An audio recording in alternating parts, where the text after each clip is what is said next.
Assalamualaikum warahmatullahi wabarakatuh. Waalaikumsalam warahmatullahi wabarakatuh. Alhamdulillah, alhamdulillahirabbil alamin. Wal aqibatu lil muttaqin wala udwana illa 'alal zalimin. Amma ba'du. Yang saya hormati Ibu Kepala Sekolah SDN Fatimah Karma 02, yang saya hormati Bapak Ibu guru yang mudah-mudahan dimuliakan oleh Allah Subhanahu wa taala. Pertama-tama mari kita panjatkan puji syukur kehadirat Allah Subhanahu wa taala yang mana pada kesempatan hari ini kita mengadakan kegiatan di hari ini. Mudah-mudahan dengan diadakan kegiatan ini kita semua Allah berikan kesehatan dan juga Allah berikan panjang umur ya Allah Subhanahu wa taala. Salawat beriring salam mari kita lipat curahkan keharibaan junjungan alam Nabi besar Muhammad sallallahu alaihi wasallam yang telah membawa umatnya dari zaman kebodohan, kegelapan, kezaliman menuju kepada zaman yang terang benderang dan serba canggih seperti sekarang ini. Amin ya rabbal alamin. Ibu bapak guru yang saya hormati, di sini dalam kegiatan ini dalam kegiatan diseminasi mengenai pemahaman dan pengalaman budaya positif modul 1.4. Dan juga di sini oleh Pak Bambang calon guru penggerak angkatan 7. Sebelumnya di sini saya akan membacakan susunan acara. Acara yang pertama pembukaan, acara yang kedua pemahaman dan pengalaman penerapan budaya positif, acara yang ketiga yaitu penutup doa. Sebelum kita melanjutkan kegiatan ini, marilah kita sama-sama membacakan Ummul Quran yaitu suratul Fatihah. Mudah-mudahan dengan diadakan kegiatan ini kita diberikan kelancaran dari awal hingga akhir. Alhamdulillah wa ala kulli niyatin shalihah wa ila hadratin Nabi Muhammad sallallahu alaihi wasallam. Al-Fatihah. A'udzubillahi minasyaitonir rajim. Bismillahirrahmanirrahim. Alhamdulillahirabbil alamin. Ar-Rahman Maliki yaumiddin. Iyyaka na'budu wa iyyaka nasta'in. Ihdinas siratal mustaqim. Shiratal ladzina an'amta 'alaihim ghairil maghdubi 'alaihim waladdallin. Amin. Meningkat acara yang kedua yaitu pemahaman dan pengalaman penerapan budaya positif modul 1.2 yang akan disampaikan oleh calon guru penggerak angkatan 7 yaitu Pak Bambang. Kepadanya dipersilahkan.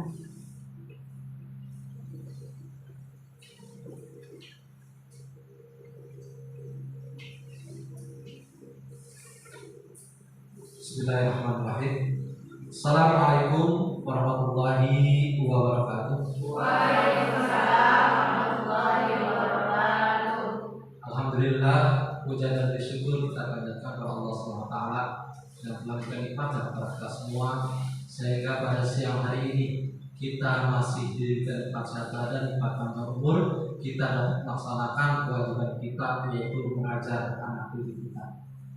Pertama-tama yang saya hormati dan saya muliakan Ibu Kepala Sekolah kita, semoga dia disehatkan selalu, amin. Yang saya hormati dan saya muliakan Bapak Ibu guru semua. Alhamdulillah pada hari ini kita diberikan nikmat sehat badan, nikmat panjang umur, dan saya berterima kasih sekali kepada Bapak Ibu yang telah menyempatkan waktunya untuk hadir dalam undangan saya, yaitu tentang pemahaman dan pengalaman budaya positif untuk memenuhi tugas saya sebagai guru penggerak di dalam modul 1.4. Bapak Ibu guru yang saya hormati, saya ucapkan Selamat datang para guru hebat semua. Mari belajar bersama, berkolaborasi, saling mendukung demi mewujudkan disiplin positif di sekolah kita tercinta. Bapak Ibu guru yang saya hormati, sudah beberapa hari, hampir 2 bulan ya saya mengikuti program guru penggerak.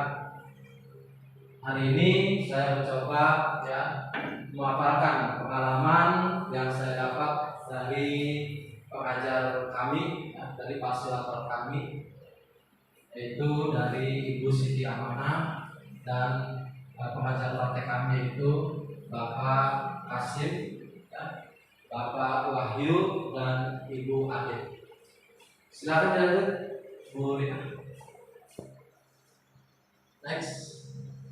Konsep budaya positif. Nah ini ada 7 item yang akan saya sampaikan. Yang pertama perubahan paradigma belajar. Yang kedua disiplin positif. Yang ketiga kebutuhan dasar manusia. Yang keempat motivasi perilaku manusia. Yang kelima posisi kontrol restitusi. Yang keenam keyakinan kelas. Yang ketujuh segitiga restitusi.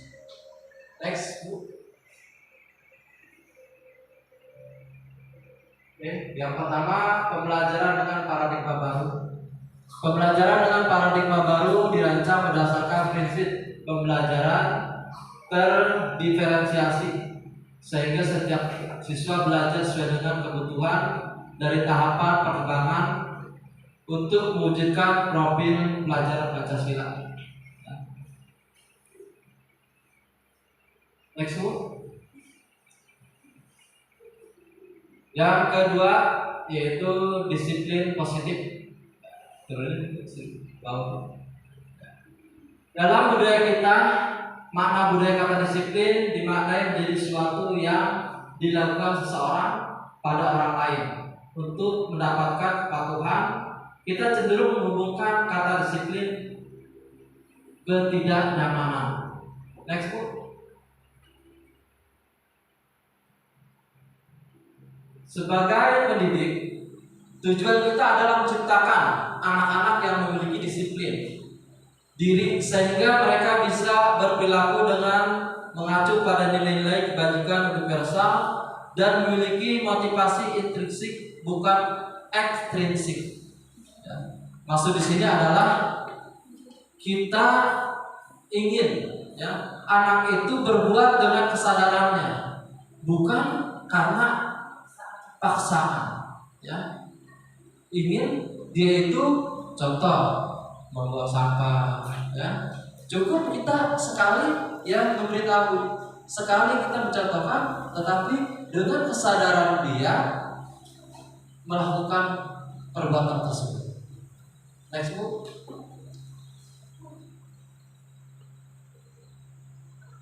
Yang selanjutnya adalah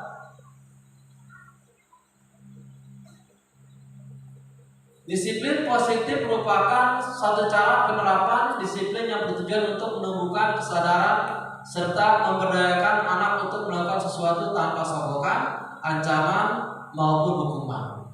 Nah, di sini ya mungkin kita ada ya di kelas terkadang kita anak itu supaya dia mau ke depan ya kita janjikan.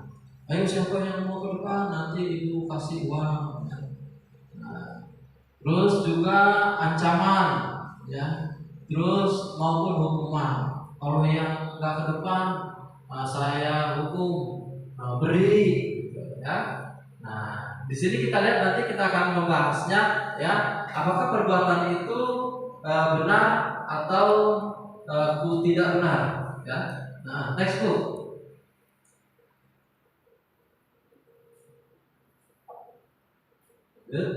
Nah, di sini kita melihat adanya kebutuhan, ya, kebutuhan dasar manusia, ya. Nah, kebutuhan dasar manusia di sini kita implementasikan kepada murid-murid kita, ya, bahwa murid-murid kita itu, ya, kita asumsikan sebagai manusia seutuhnya. Yang pertama pasti dia itu, yang manusia itu pasti bertahan hidup, ya, bertahan hidup. Yang kedua, kasih sayang dan rasa diterima. Yang ketiga, penguasaan. Yang keempat, kebebasan. Yang kelima, kesenangan. Nah, ini merupakan dasar kebutuhan manusia pada umumnya. Nah, itu bisa terjadi juga di anak-anak kita, ya. Karena anak kita itu, ya, maksudnya bertahan hidup ini dia itu, ya, mempunyai penguasaan kadang-kadang. Ya, kalau kita ini kan geng-gengan lah, ya, kelompok-kelompokan, ya. Nah, itu pasti nanti kita akan dapati di anak-anak kita. Ya. Dia juga butuh kebebasan, ya, juga pasti butuh kesenangan. Ya, semua manusia pasti, ya. Nah, ini kita berdasar kepada anak-anak kita. Next, Bu. Motivasi perilaku manusia. Motivasi merupakan dorongan untuk timbul pada diri seorang secara sadar atau tidak sadar untuk melakukan suatu tindakan dengan tujuan tertentu. Nah, setiap motivasi manusia itu, ya, menghindari ketidaknyamanan dan hukuman. Ya. Pasti anak-anak itu, ya, dia menghindari hukuman, ya. Ibaratnya kalau misalnya dia tidak nyapu, nanti dia akan dimarahi oleh guru, ya. Kedua, mendapat imbalan dan penghargaan dari orang lain. Murid melakukan disiplin diri karena ia mendapatkan imbalan. Ini merupakan motivasi ekstrinsik, ya. Motivasi ekstrinsik itu motivasi dari luar, ya. Yang ketiga, menghargai nilai kebajikan diri sendiri. Murid melakukan disiplin diri karena sadar akan nilai kebajikan dirinya. Ini merupakan motivasi intrinsik. Nah, di sini kita dapati ada 3 item. Nah, yang 2 item itu ekstrinsik, artinya pengaruh dari luar, ya. Yang 1 intrinsik. Nah, ini motivasi intrinsik inilah yang akan kita harapkan dan kita kembangkan untuk anak didik kita. Next, dilanjut, Bu. Slide-nya. Konsep disiplin dengan identitas gagal. Nah, di sini, ya, ada namanya konsep disiplin dengan identitas gagal. Yang pertama, hukuman. Ya, hukuman pasti menyakitkan. Kedua, pasti tidak nyaman. Murid jadi takut, memaksa. Murid menyembunyikan kesalahan. Murid menjadi rendah diri. Nah, selama ini kita pasti kita juga ada, ya, kadang-kadang kita juga melakukan seperti ini. Yang kedua, penghargaan. Tidak efektif, merusak hubungan, mematikan kreativitas, menghukum dengan sistem ranking, merampas hak menghargai dirinya. Nah, ini kita garis-bawahi. Ada yang keempat, yang sekarang kita sudah, ya, kita tidak adakan. Kalau zaman dulu kan ada sistem ranking, ternyata konsep ini dinamakan konsep gagal, ya. Nah, ini konsep gagal, ya. Nanti kita inikan kembali, ya. Di situ ada hukuman pasti menyakitkan kalau hukuman, ya. Nah, ini konsep gagal. Baik. Next, Bu. Konsep disiplin identitas gagal, ya, yang tadi, ya, lanjut, Bu. Nah, ya. Lanjut, konsep disiplin dan identitas sukses. Nah, di sini, ya, tadi yang gagal, sekarang yang sukses. Yang sukses itu seperti apa? Nah, dinamakan konsekuensi, ya. Konsekuensi itu pertama kita mengadakan kesepakatan. Nah, ya. Pembuatan jangka pendek. Kedua, perlu monitoring berkelanjutan. Ketiga, stimulus atau ada respon. Keempat, murid menghormati peraturan. Kelima, kehilangan waktu untuk merunding kesalahan. Nah, ini kalau sudah ada, dia tahu konsekuensinya. Nah, kita kalau membuat peraturan itu, ya, nanti akan kita bahas di belakang. Ada beberapa itemnya. Yang kedua, restitusi. Restitusi itu apa? Ya. Murid bertanggung jawab untuk perilakunya. Fokus pada pemecahan masalah. Murid menghormati dirinya dan orang lain. Ya. Teori kontrol. 5. Murid bersemangat memperbaiki kesalahan. Nah, nanti yang kita akan bahas, ya, tentang restitusi ini yang tadi dalam arah item-item kita tadi. Lanjut, Bu.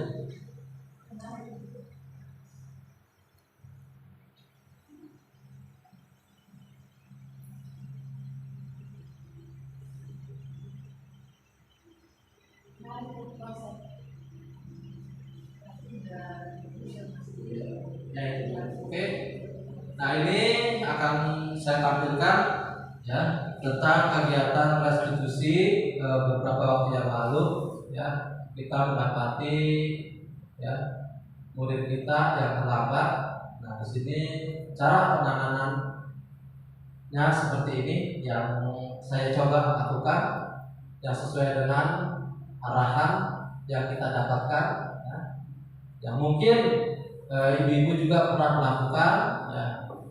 Mudah-mudahan ada kesamaan, tidak menghukum anak ya, tidak memberikan sanksi tapi memberikan arahan. Gitu ya, kembali.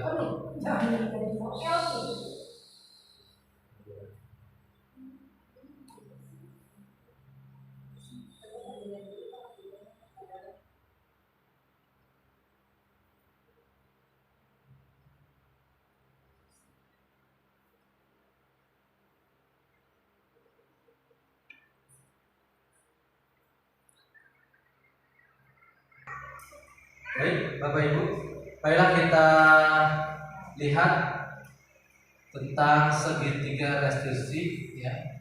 Di sini beberapa waktu yang lalu ada anak kita yang terlambat. Nah, di sini saya akan menyelesaikannya. Silakan Bu, videonya ditampilkan.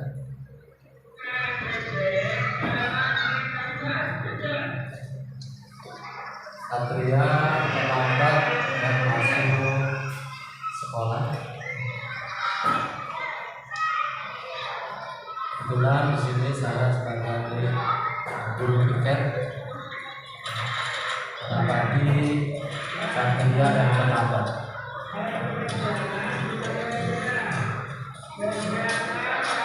Waalaikumsalam warahmatullahi wabarakatuh. Kenapa kamu terlambat?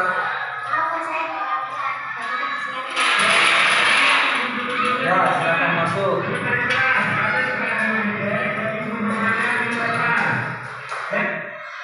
Sanjaya, tahukah kamu Bapak panggil di sini? Menurut kamu datang terlambat sebuah kesalahan? Baik, Bapak juga pernah membuat kesalahan, dan semua orang pasti juga pernah membuat kesalahan. Tetapi dalam hal ini Bapak ingin menyelesaikan permasalahan ini bersama. Sanjaya, menurut Bapak, kamu pasti punya alasan kenapa kamu datang.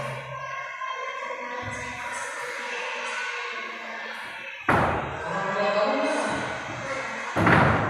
Memang menonton televisi sangat biasa. Tetapi alasan kalau mama tidak baik buat kamu. Nah, kamu akan kesiangan.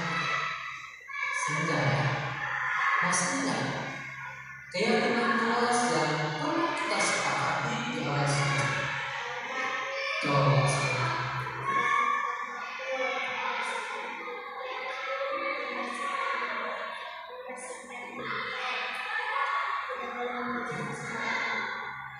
Nah, menurut kamu keyakinan kelas itu akan kami laksanakan. Sekarang apa yang akan kamu laksanakan untuk memperbaiki kesalahan? Baik, kamu sudah berjanji, silakan kamu perbaiki. Iya, Bapak Ibu, ya. Di situ kita lihat penyelesaian tentang anak kita yang terlambat. Nah, kita mencoba ya menanyakan kepada dia ya alasannya kenapa terlambat. Nah, dan kita tanyakan juga ya, bahwa kesalahan itu pernah juga dilakukan oleh kita dulu ya. Jadi dia tidak merasa wah saya salah banget Pak ya. Tapi kita cairkan ya agar dia juga ya merasa dirinya itu biarpun salah ya, tapi kita memahami kesalahan dia agar dia itu berpikir bahwa kesalahan dia itu nanti akan dia perbaiki ya, dan kita menanyakan kenapa alasan kenapa ternyata di situ kelas itu nonton TV ya, tidak langsung kita panggil kita blok ya. Nah, itu salah seperti itu. Jadi kita tanyakan dulu dengan secara baik-baik kenapa dirinya terlambat ya, alasannya mana, mungkin diskusi terlalu malam, nah ini dia terlambat di sekolah. Dan terakhirnya kita membuat keyakinan bahwa itu perbuatan yang tidak baik untuk dia. Next book, kita kembali ke laptop lagi ya. Nah di sini ada kasus yang kedua tentang anak yang membuang sampah sembarangan. Ini merupakan melanggar dari keyakinan kelas yang kita buat. Ya, Bu.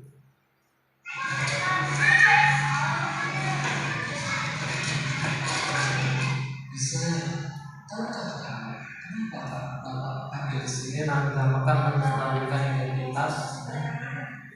menurut kamu membuang sampah sembarangan sebuah kesalahan? Ya Pak, membuang sampah sembarangan adalah kesalahan. Bapak juga pernah membuat salah. Dan semua orang pasti juga membuat salah atau membuat kesalahan. Tapi dari poin ini, Bapak ingin menyelesaikan permasalahan ini bersama. Ya Pak, Kamu masih ingat tidak tentang keyakinan keras yang kita buat di awal semester? ingat Pak, menjaga kebersihan kelas dan sekolah Pak. Ya, kita suruh mengingat lagi ya peraturan yang telah kita buat. Iya Pak, Sekarang menurut kamu apa yang akan kamu lakukan untuk kamu terapkan keyakinan keras? iya Pak, saya Kita buat itu untuk sadar ya, untuk menyadar diri bahwa perbuatan itu melanggar keyakinan kelas. Bagus. Baiklah, kalau itu yang akan kamu lakukan. iya Pak, terima kasih Pak. Nah, mudah-mudahan kalau kita menyelesaikan masalah seperti ini, ya anak tidak merasa bersalah. Ya, langsung Ya, kelas 5 SDN Kota Kasihua, Kecamatan Kota Kabupaten Bekasi. Perasaan saya setelah melaksanakan meditasi bersama Pak Bambang, saya sangat senang karena saya mendapat solusi dari permasalahan saya yang suka terlambat ke sekolah, yang saya tidak dimarahi saat melakukan kesalahan. Saya diberi solusi dari kesalahannya. Terima kasih ya Pak. Terima kasih Pak. Saya berjanji tidak akan terlambat lagi. Wassalamualaikum warahmatullahi wabarakatuh. Assalamualaikum warahmatullahi wabarakatuh. Perkenalkan, nama saya Gisela Mayani, kelas 6 SDN Fatimah Kabupaten Kecamatan Muarajambo, Kabupaten Bekasi. Perasaan saya setelah melaksanakan restitusi bersama Pak Bambang, saya sangat senang karena saya dapat solusi dari permasalahan saya. Saya tidak dimarahi saat melakukan kesalahan. Saya diberi solusi dari kesalahan saya. Terima kasih Pak. Wassalamualaikum warahmatullahi wabarakatuh. kita berikan tepuk tangan. Ya.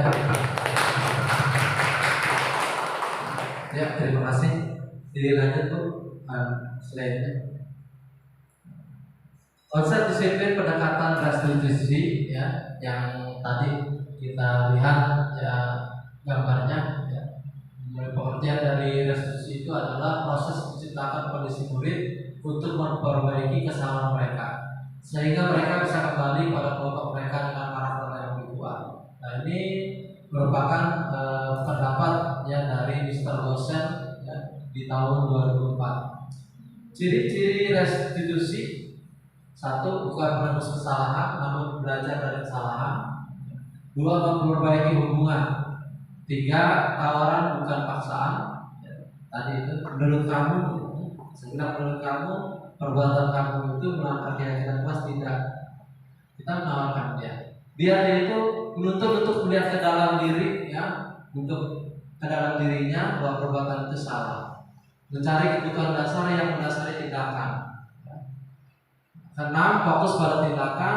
Ya tidak kita tidak nyambung. Kadang-kadang kita ya anak tidak taat peraturan, Ya kita suruh, ya kalau zaman dulu gitu ya, kita suruh lari, kita suruh apa lagi, push up, ya. Jadi tidak nyambung dengan persoalan, ya. Anak buang sampah, ya kita kasih suruh push up. Jadi bukan dia mulai berpikir dan jadi merasa bersalah, ya. Yang tadi itu jadi hukuman, jadinya. Like itu.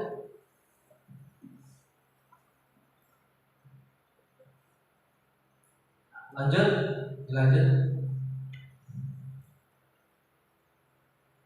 Nah ini ya 5 posisi kontrol restitusi. Nah, di posisi manakah kita yang banyak berada? 1. Apa sebagai penghukum? 2. Apa sebagai pembuat rasa bersalah? 3. Apa sebagai teman? 4. Apa sebagai pemantau? 5. Apakah kita sebagai manajer? Di sini ya ada beberapa yang pernah kita lakukan. Ya, sebagai penghukum, ya pasti ya pernah kita lakukan. Pembuat rasa bersalah, ya pasti kamu sih. Ya, jadi anak malah takut jadi kalau kita seperti itu. Sebagai teman, sebagai pemantau dan sebagai manajer. Nah, sebagai teman, pemantau dan manajer ini ada yang lebih ini lagi, ya lebih fokus lagi, lebih dekat lagi, gitu ya. Sebagai manajer, ya. Sebagai teman juga bagus, cuman ada efeknya. Karena itu anak terlalu dekat sama kita, kadang-kadang anak itu jadi tinggi hati, ya. Saya mah dekat sama Pak Ubay, saya mah gak pernah didikan kalau salah. Ya, itu ada efeknya, ya. Ada efek yang kurang bagus. Ya. Nah, sebagai pemantau, nah ini sebagai pemantau hanya kita memantau aja, ya. Sifatnya kita hanya memantau, tidak memberikan teguran. Ya. Nah, di sini yang lebih bagus itu adalah sebagai manajer. Sebagai manajer itu sebagai pembimbing, sebagai kita juga memberikan solusi kepada dia, ya, memberikan arahan, ya, seperti itu. Next, Bu. Oke, ya dilanjut. Tadi penghukum. Penghukum patuhi peraturan sekolah lalu berdiri di depan kelas. Nah ini kan juga ya perbuatan-perbuatan yang pernah dulu kita lakukan, ya mungkin seperti itu, ya. Ya kalau sekarang nggak usah lah kita lakukan seperti itu, ya kita lakukan seperti kita seorang manajer. Apakah kamu tahu kesalahanmu? Kira-kira bagaimana kamu akan memperbaiki kesalahan ini? Jadi kita memberikan solusi, bukan kita memberikan hukuman. Ya, next, Bu. Oke, keyakinan kelas. Mengapa keyakinan kelas? Mengapa tidak peraturan kelas? Ya. Mengapa kita memiliki peraturan tentang penggunaan helm? Nah, ini contohnya pada saat mengendarai kendaraan roda 2. Mengapa kita memiliki peraturan tentang penggunaan masker dan mencuci tangan setiap saat? Nah, ini salah satu contoh yang bisa menjaga kita, ya setiap hari, ya. Kalau kita pakai helm, berarti paling nggak kita aman lah.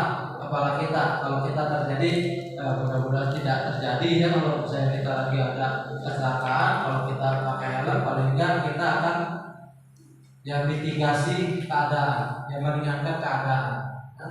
Juga memakai masker. Jadi itu ada timbul kesadaran. Pasti setiap hari kita kalau kita naik kendaraan bermotor, ya, apalagi kita pergi lebih dari 1 kilometer, itu kita pasti udah ingat, wah harus pakai helm. Ya.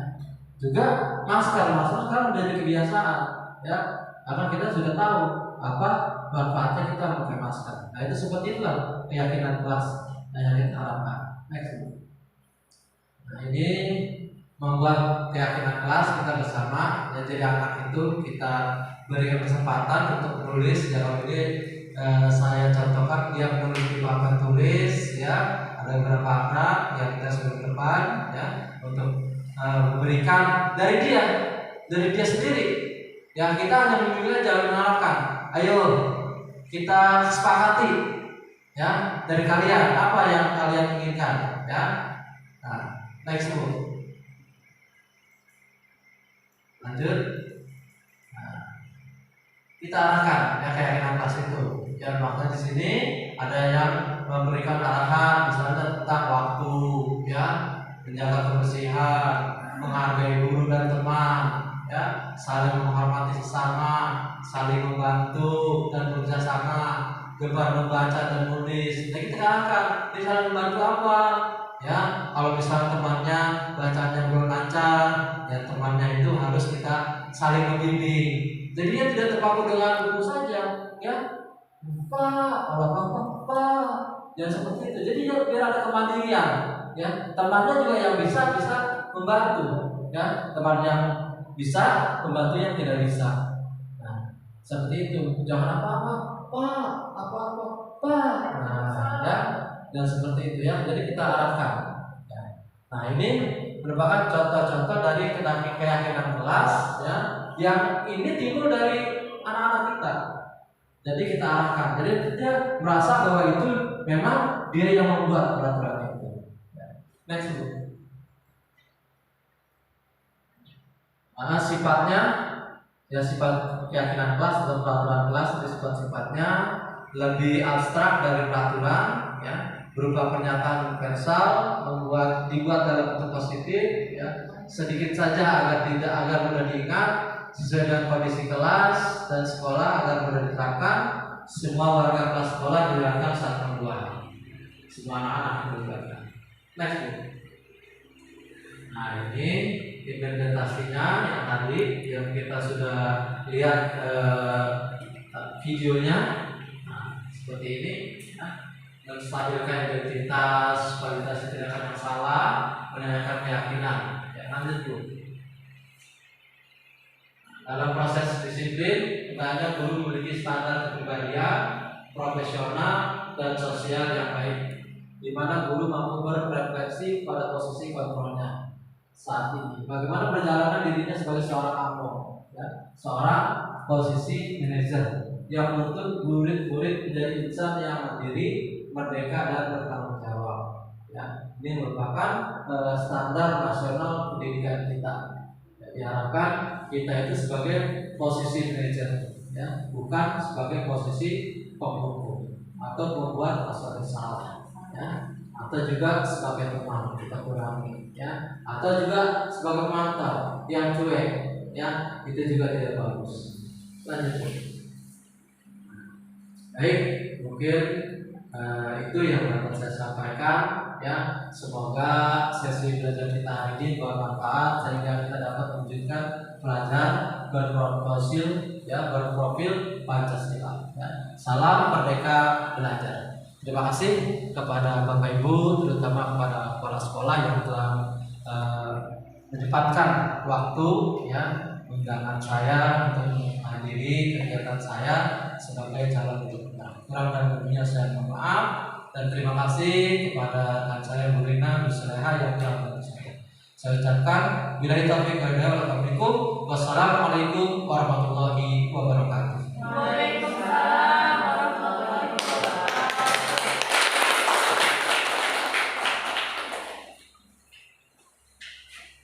Terima kasih pada Pak Bambang yang telah memaparkan dalam kegiatan disimenisasi mengenai pemahaman dan pengalaman budaya positif. Mudah-mudahan kita semua, Bapak Ibu guru, dapat yang tadi telah disampaikan Pak Bambang, kita dapat memotivasi apa-apa yang telah tadi disampaikan, dan juga bisa kita lakukan untuk anak-anak kita dan juga sebagai guru juga. Ibu-ibu, Bapak Ibu guru yang saya hormati, kita lanjutkan dengan acara yang ketiga, yaitu penutup doa yang akan disampaikan oleh Pak Ubaidillah. Kepadanya kami persilakan.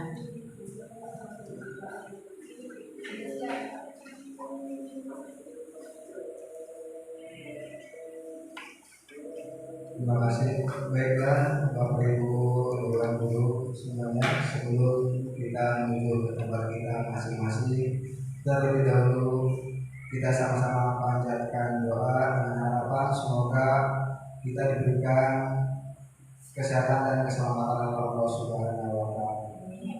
اللهم صل وسلم على سيدنا محمد في الأولين والآخرين وبارك وسلم وبارك على صحابة رسول الله أجمعين آمين. الحمد رب العالمين يا مولانا يا معبود حمدا شاكرين حمدا ناعمين حمدا يوفي نعمه ويكافئ مزيدا يا ربنا لك الحمد ولك الشكر كما ينبغي لجلال وجهك الكريم وعظيم سلطانك. اللهم صل وسلم على سيدنا محمد صلاة تنجينا بها من جميع الأهوال والآفات وتغفر لنا بها الذنوب والحاجات وتطهرنا بها من جميع الشيئات وترفعنا بها عندك على الدرجات وتبلغنا بأوصال الغايات من جميع الخيرات في الحياة وبعد الممات إنك على كل شيء قدير. اللهم اغفر لنا ولوالدينا ولمشايخنا ولجميع المسلمين والمسلمات والمؤمنين والمؤمنات الأحياء والأموات. اللهم إنا نسألك سلامة في جسدنا وزيادة في علمنا وبركة في رزقنا وطهرا قبل الموت ورحمة عند الموت ومغفرة بعد الموت. اللهم هون علينا في شكرات الموت والنجاة من النار ومغفرة الحساب. اللهم ارزقنا متابعة النبي صلى الله عليه وسلم أولا وآخرا وظاهرا وباطنا وقولا وفعلا وطاعة وعبادة وعملا صالحا. اللهم اعنا على ذكرك وشكرك وحسن عبادتك. ربنا ظلمنا أنفسنا وإن لم تغفر لنا وترحمنا لنكونن من الخاسرين. ربنا آتنا في الدنيا حسنة وفي الآخرة حسنة وقنا عذاب النار. بفضلك سبحانك ربك رب العزة عما يصفون وسلام على المرسلين والحمد لله رب العالمين. Assalamualaikum warahmatullahi wabarakatuh.